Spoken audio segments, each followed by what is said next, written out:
Morning friends. तो हमने इसके पहले पढ़ा था जीवाणु और विषाणु के बारे में। इसके बारे में जीवाणु और विषाणु के बारे में। तो आज हम अपना टॉपिक स्टार्ट करते हैं डायटम और सुनहरे शैवाल। क्या डायटम और सुनहरे शैवाल? डायटम, ये डायटम क्या होता है? डायटम भी एक प्रकार का शैवाल होता है। क्या होता है? शैवाल होता है।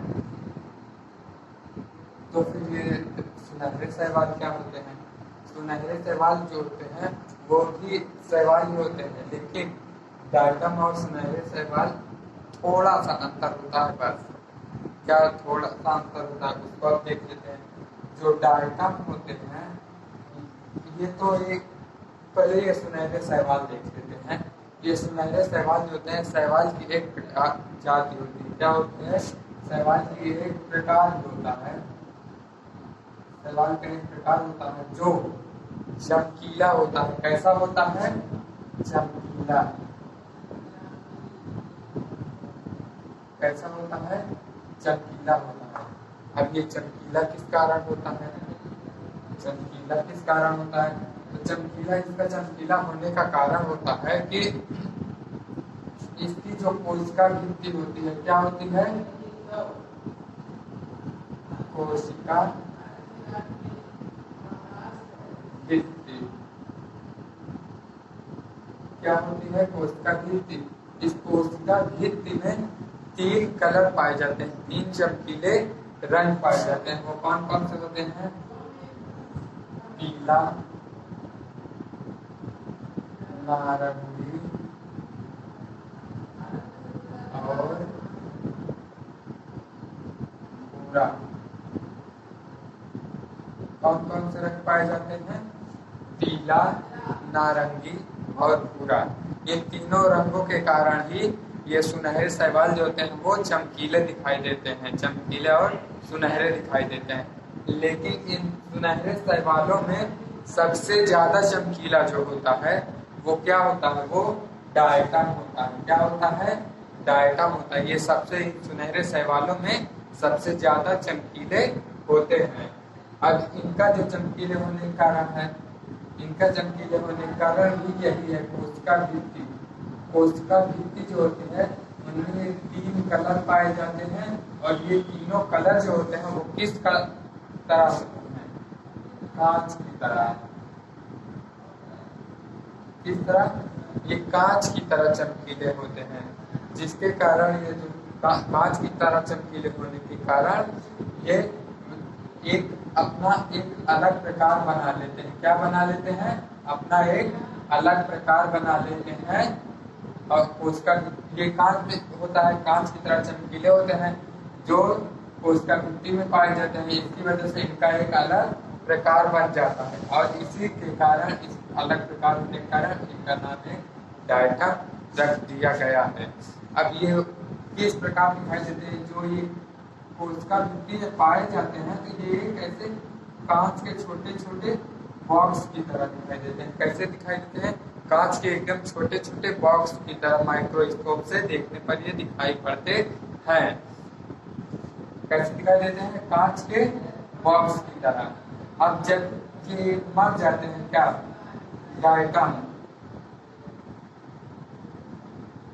डायटम जब मर जाते हैं तो इनकी जो कोशिका भित्ति होती है, क्या कोशिका भित्ति, ये नष्ट नहीं होती। क्या नहीं होती? नष्ट नहीं होती है। क्या नहीं होती? नष्ट नहीं होती। और ये जो डायटम होते हैं ये बहुत ढेर सारी मात्रा में होते हैं, अधिक मात्रा में होते हैं, जिसके कारण ये एक परत सी बना लेते हैं। क्या बना लेते हैं? ये मर जाते हैं और एक दूसरे के ऊपर ऐसे परत सी बना लेते हैं। तो इनके परत जमने के कारण ये जो इसका कोशिका भित्ति में जो ये बॉक्स की तरह डायटम दिखाई देता है वो परत बाई परत ऐसे जमते जाते हैं। तो ये एक दरदरा पदार्थ बना लेता है, दरदरा कांच का पाउडर बना लेते हैं। क्या बना लेते हैं? पाउडर। दरदरा कैसा रहता है पाउडर? दरदरा, दरदरा मतलब एकदम बारीक रहता, मतलब एकदम पिसा हुआ धूल की तरह दिखाई देता है ये। तो ये जो है मरने के बाद ये नष्ट होते हैं और ऐसे ये बॉक्स की तरह जमते हुए एक दूसरे के ऊपर एक परत से बना लेते हैं और ये एक परत दरदरे पाउडर की तरह बन जाता है। अब इनका उपयोग कहाँ किया जाता है? तो ये जो दरदरा पाउडर होता है इसका तो पहले उपयोग किया जाता है टूथपेस्ट में, इसमें टूथपेस्ट में इसका उपयोग किया जाता है। और कहाँ उपयोग किया जाता है? सड़कों पर आपने देखा होगा कि सफेद या पीले कलर की लाइनें बनाई जाती हैं जो रोड रूल्स होते हैं, जिनको क्या बोलते हैं? Road rules line. तो इन लाइनों को चमकीला बनाने के लिए, क्या करने के लिए? चमकीला बनाने के लिए इनका उपयोग किया जाता है, जिससे लाइट जब इन पर पड़ती है तो ये ज्यादा चमकीले दिखाई देने लगते हैं। क्या दिखाई देने लगते हैं? ज्यादा चमकीले। अब आता है हमारा अगला टॉपिक, नील हरित शैवाल। क्या? नील हरित शैवाल, ये क्या होते हैं? नील हरित शैवाल ये भी शैवाल की एक जाति होती है। क्या होती है? शैवाल की एक जाति होती है, लेकिन ये जो होते हैं ये सभी शैवालों से अलग होते हैं। क्या होते हैं? अलग होते हैं। ये इनके अलग होने के कारण इन्हें पादप जगत में नहीं रखा गया, इनको रखा गया जंतु जगत में। जंतु जगत में किसमें? मोनेरा जगत में इसमें रखा गया है, मोनेरा जगत में। अभी आप लोग क्लास 9th में ये सभी जगत के बारे में, ये जगत जीव जंतुओं में कितने प्रकार के जगत होते हैं इनके बारे में आप लोग पढ़ेंगे। बस इतना याद जान लीजिए, इनको किसमें रखा गया है? मोनेरा जगत में। किसमें रखा गया है? मोनेरा जगत में। ये और ये वायुमंडल से क्या लेते हैं? नाइट्रोजन। वायुमंडल से नाइट्रोजन और सूर्य का प्रकाश, जल, कार्बन डाइऑक्साइड लेकर अपना भोजन बना लेते हैं। कैसे बनाते हैं? सूर्य का प्रकाश, कार्बन डाइऑक्साइड, नाइट्रोजन और कार्बन डाइऑक्साइड लेकर अपना भोजन और जल से खनिज लवण लेकर अपना भोजन बना लेते हैं, इसीलिए अलग होते हैं। अब इनके नील हरित शैवाल जो होते हैं इनकी विशेषताएं क्या होती हैं? ये जो होते हैं ये इनमें नील हरित शैवाल इनमें कुछ थोड़ा सा अलग प्रकार पाए जाते हैं। क्या पाए जाते हैं? इनके अलग प्रकार पाए जाते हैं। जैसे कि इसके नाम से हमें पता चल रहा है कि या तो ये नीले होंगे या तो हरे होंगे। क्या होंगे? या तो नीले होंगे या तो हरे होंगे या तो दोनों कलर के होंगे। कैसे होंगे? या तो नीले होंगे या तो हरे होंगे या तो दोनों कलर के होंगे। लेकिन इनकी एक अलग जाति पाई जाती है जो दूसरे कलर की होती है, या कई कलर के हो जाते हैं। तो इनमें एक आता है लाल शैवाल। क्या आता है? लाल शैवाल। क्या आता है? लाल शैवाल। ये लाल शैवाल जो होता है ये हमको ज्यादा बहुत कम ही दिखाई देता है, लेकिन आपने नाम सुना होगा लाल सागर का। किसका नाम? लाल सागर का।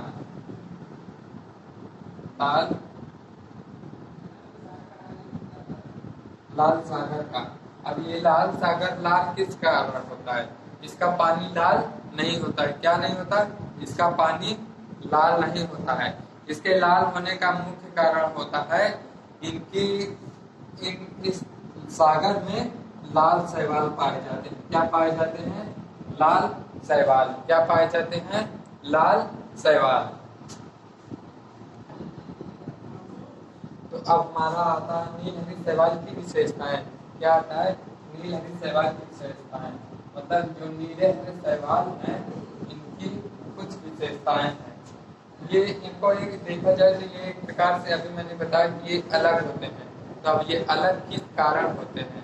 इनके अलग होने का कारण होता है ये वायुमंडल से, कहां से? वायुमंडल से वायुमंडल से नाइट्रोजन गैस ले लेते हैं। क्या ले लेते हैं? Nitrogen gas. नाइट्रोजन, इसको ये नाइट्रोजन का सिंबल होता है N। नाइट्रोजन ये होता है गैस। ये शैवाल जो होते हैं ये वायुमंडल से नाइट्रोजन गैस ले लेते हैं और एक दूसरा कोई तत्व ले लेंगे। क्या? कोई दूसरा तत्व ले लेंगे और वो क्रिया करके क्रिया करके एक क्या बनाते हैं? नाइट्रोजन यौगिक। क्या बनाते हैं?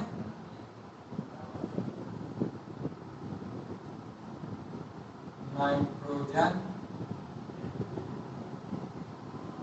यौगिक। क्या बनाते हैं? नाइट्रोजन यौगिक। क्या बनाते हैं? नाइट्रोजन यौगिक। किससे बनाते हैं? वायुमंडल से नाइट्रोजन लेकर और दूसरा कोई भी तत्व लेकर बना लेते हैं नाइट्रोजन यौगिक। अब ये नाइट्रोजन यौगिक जो होता है ये उपयोग कहाँ होता है? इसका उपयोग कहाँ होता है? तो इसका उपयोग पेड़ पौधे करते हैं। क्या कौन करता है? पेड़ पौधे। पेड़ पौधे अपने पोषण के लिए, इसलिए पेड़ पौधे अपने पोषण के लिए, इसलिए अपने पोषण के लिए नाइट्रोजन यौगिक का उपयोग करते हैं। लेकिन एशिया में कहाँ? एशिया में, एशिया महाद्वीप में ये बहुत कम ही मात्रा में पाए जाते हैं। मतलब बहुत अधिक मात्रा में पाए जाते हैं। तो और जगह देखा जाए तो वहाँ पर इनका उपयोग नहीं किया जाता। खेतों को मतलब अधिक पेड़ पौधों को अधिक उपजाऊ या पावरफुल बनाने के लिए, ताकतवर और मजबूत बनाने के लिए वहाँ पर उर्वरक का उपयोग किया जाता है। नाइट्रोजन के लिए, नाइट्रोजन की आपूर्ति के लिए उर्वरक का उपयोग करते हैं। लेकिन एशिया जैसे महाद्वीप में यहाँ पर तो बारिश होने के, पर्याप्त मात्रा में बारिश होने के कारण यहाँ पर खेतों में ही उगाते हैं ये शैवाल। खेतों में ये शैवाल, नीलहरी शैवाल उगाते हैं, जिसके कारण इन्हें ये खेतों से ही ये उर्वरक का उपयोग खेतों में नहीं करना पड़ता किसान को, और ये पर्याप्त मात्रा में एक किसान को आवश्यक नाइट्रोजन प्रदान करते हैं। क्या करते हैं? आवश्यक नाइट्रोजन प्रदान करते हैं और साल दर साल ये खेतों में उगाते हैं। कैसे? ये नष्ट नहीं होते हैं। खेत जब खेतों में धान के लिए अधिक उपयोगी होते हैं, उन्हें नाइट्रोजन की ज़्यादा आवश्यकता होती है, तो ये खेतों में पानी की आवश्यकता होती है धान को, जिसके कारण वह पानी से उगाते हैं खेतों में और उन्हें नाइट्रोजन प्रदान करते रहते हैं। अब हमारा आता है अपना कवक। क्या आता है? कवक।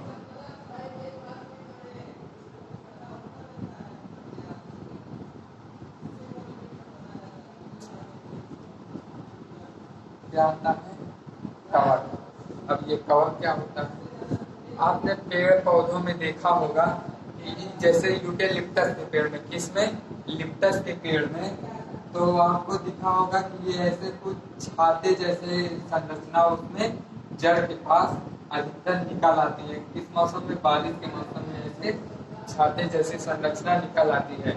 आपने मशरूम देखा होगा। क्या? मशरूम देखा होगा। या रोटी को जब आप कभी किसी बॉक्स में बंद करके रख देते हैं तो 2 या 3 दिन में उसमें पूरे हरे कलर का धब्बा पड़ जाता है। कैसा? पूरे हरे कलर का धब्बा। या तो आपने देखा होगा एग्जाम लिखने वाली पैड जो होती है, उसको आप कभी गीला हो जाए तो उसमें आपने देखा होगा कि उसमें हल्का हरा और भूरे कलर का धब्बा लग जाता है। कैसा? हल्के भूरे और हरे कलर का धब्बा लग जाता है। अचारों में कभी आपने देखा होगा पानी पड़ने के कारण उसमें सफेद या तो भूरे और हरे कलर का धब्बा लग जाता है। तो वो जो होता है वो धब्बा जो होता है वो कवक के कारण होता है। किसके कारण होता है? कवक के कारण। किसके कारण? कवक के कारण। अब ये कवक दो प्रकार के होते हैं। कितने प्रकार के होते हैं? दो प्रकार के होते हैं। ये दोनों प्रकार को देख लेते हैं। तो पहला होता है यीस्ट। क्या? यीस्ट। और दूसरा होता है फफूंद। क्या होता है? पहला होता है यीस्ट और दूसरा होता है फफूंद। क्या होता है? पहला होता है यीस्ट और दूसरा फफूंद। अब इन दोनों में अंतर क्या होता है?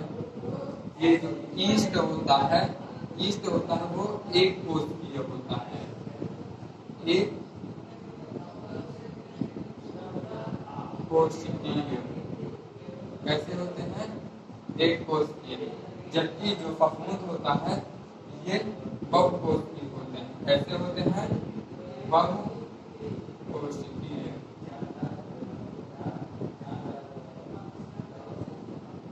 कैसे होते हैं? बहुकोशिकीय होते हैं। अब ये दोनों के अलग अलग कार्य। इनकी जो लंबाई होती है ईस्ट और फफूंद की, जो ईस्ट की लंबाई होती है वो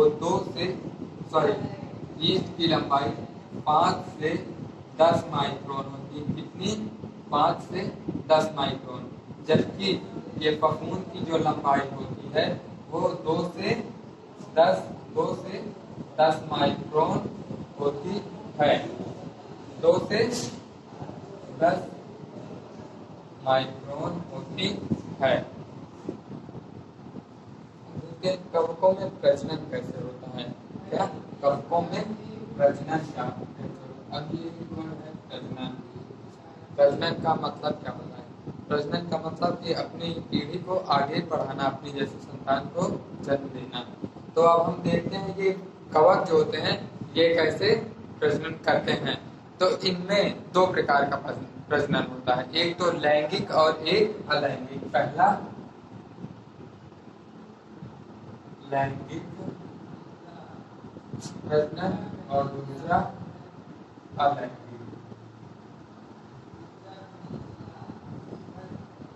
वैसे पहला तो लैंगिक और दूसरा लैंगिक।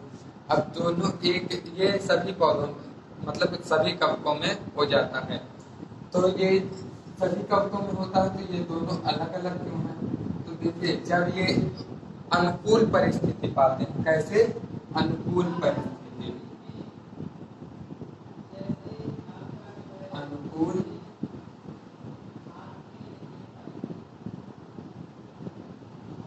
परिस्थिति। जब ये अनुकूल परिस्थिति पाते हैं तो ये लैंगिक जनन करते हैं। कैसा? लैंगिक जनन करते हैं। कैसे जनन करते हैं? लैंगिक जनन। और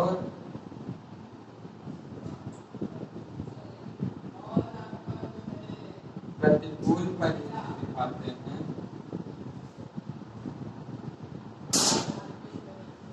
और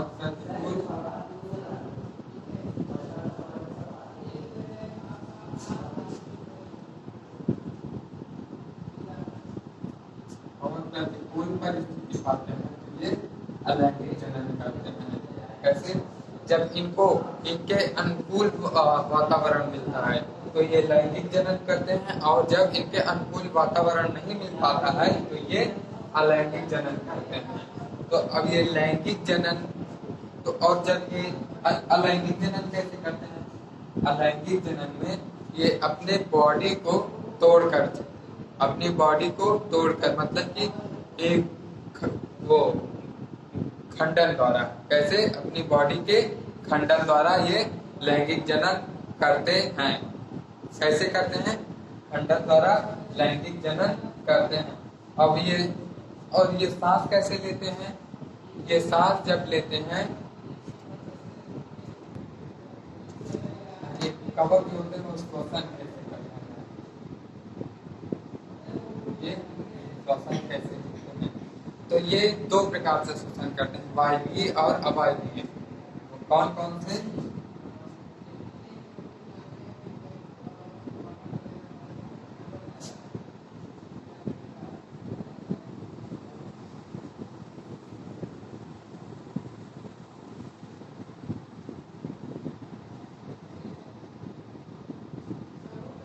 कैसे वायवीय और अवायवीय।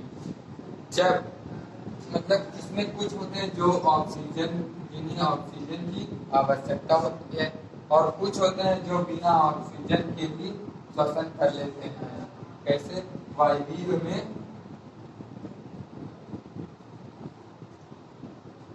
ऑक्सीजन की आवश्यकता होती है और अवायवीय में ऑक्सीजन की आवश्यकता नहीं होती है। क्या अवायवीय में ऑक्सीजन की आवश्यकता नहीं होती है। और जब ये वायवीय श्वसन करते हैं, ये वायवीय श्वसन करके ये क्या बनाते हैं, कार्बन डाइऑक्साइड। क्या बनाते हैं, कार्बन डाइऑक्साइड। और ये कार्बन डाइऑक्साइड जो होता है वो किण्वन में मतलब किसी चीज को फुलाने में सहायक होता है। क्या करने में, किसी चीज को फुलाने में सहायक होता है। अब आता है इनमें पोषण। क्या पोषण, ये पोषण कैसे करते हैं, ये जो होते हैं ये जंतु जगत को ये जो होते हैं ये इनमें हरा रंग तो होता नहीं, केवल धब्बे होते हैं बस, तो जिसके कारण ये प्रकाश संश्लेषण नहीं कर पाते। क्या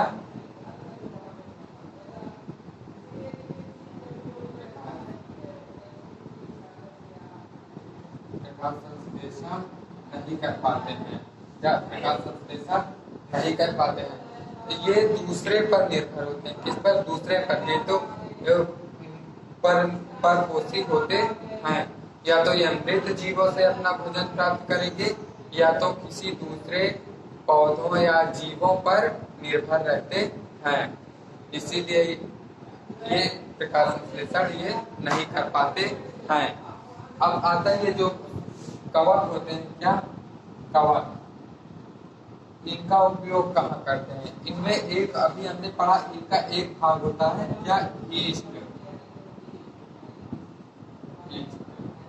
अब इसका उपयोग कहाँ करते हैं, ईस्ट का उपयोग करते हैं डबल रोटी बनाने में। क्या डबल रोटी बनाने में। ये डबल रोटी बनाई कैसे जाती है, इस ईस्ट को गर्म पानी, इसमें गर्म पानी और चीनी, हल्का गरम पानी और चीनी के घोल में ईस्ट को डाल दिया जाता है। तो जो ये गरम पानी और चीनी ईस्ट के प्रजनन में बहुत तेजी से वृद्धि कर देता है, और इस घोल को फिर किसमें डाल दिया जाता है, मैदे में। किसमें, मैदे में।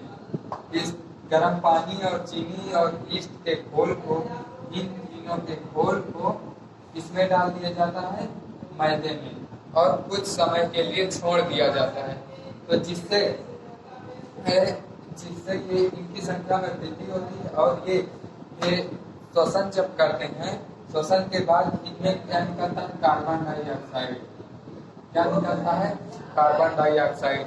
तो जब इनको मैदे में डाल दिया जाता है, जब इन सब के मिश्रण को मैदे में डाल दिया जाता है, तो ईस्ट से जब कार्बन डाइऑक्साइड श्वसन के बाद निकलता है, सांस जब छोड़ते हैं कार्बन तो ईस्ट, तो उसमें से कार्बन डाइऑक्साइड निकलता है। अब ये कार्बन डाइऑक्साइड बाहर निकलने के लिए मैदों को फुलाता है, और धीरे धीरे करके ये बाहर निकल आता है। तो जब ये बाहर निकलता है तो ये मैदा एकदम मुलायम हो जाता है, और उनमें एक जो एकदम बहुत ठोस की तरह इनके अणु बहुत पास होते हैं, ये कार्बन डाइऑक्साइड निकलने के कारण इनके अणु दूर दूर हो जाते हैं, और इन्हें फिर छान लिया जाता है। हमारी वीडियो में कहीं मिस्टेक हो तो आप लोग कमेंट करके हमें बताएं। Thank you.